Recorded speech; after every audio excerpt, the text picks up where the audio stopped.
ramin ako je phatu age zoliana mi zoli kan ni na ngai tua chun herma kan chen pui nung sa ten min hlawa thing le ma kan tim hello lui sa ni se kan shaya mani ei du lo mi dang ve na kan shara nong tan kan chen pui na pen sa ka kan ta kan tho pe lo thok tu ti kan du them lo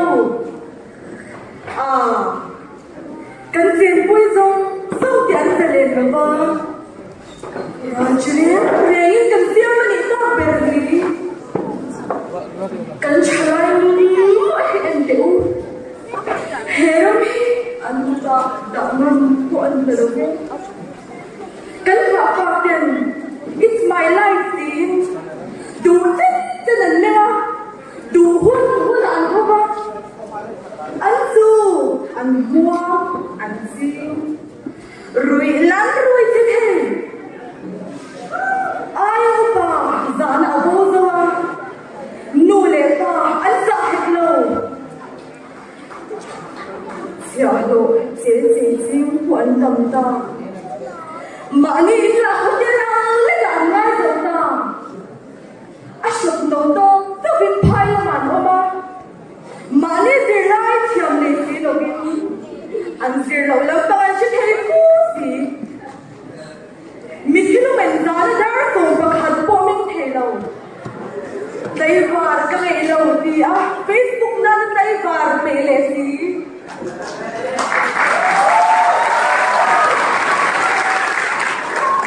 kare ne pula ma inse thong ke tong lo din po waling di khong katte heram hia ka ma te em chalai tu kwan ni lo thổ phú lộc lộc lạc chung mít nó quay nó chính lệ và chính lệ tiếng cần phải tấm tệ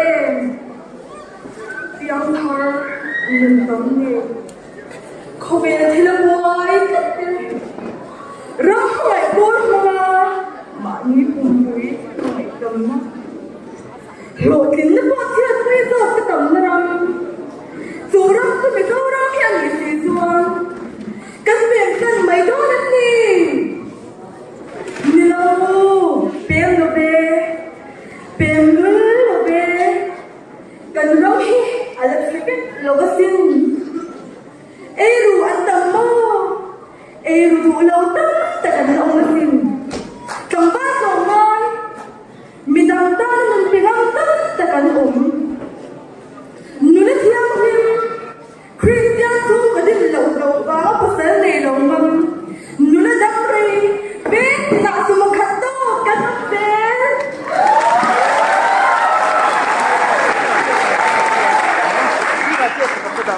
thu din tun din nu san huwa marang ta na impeta takan mo asin Samsu Mizoram hitanta aloma dikla rin omdale pachya chunale lokalla muang lovin rompen suwa ko le iramin akause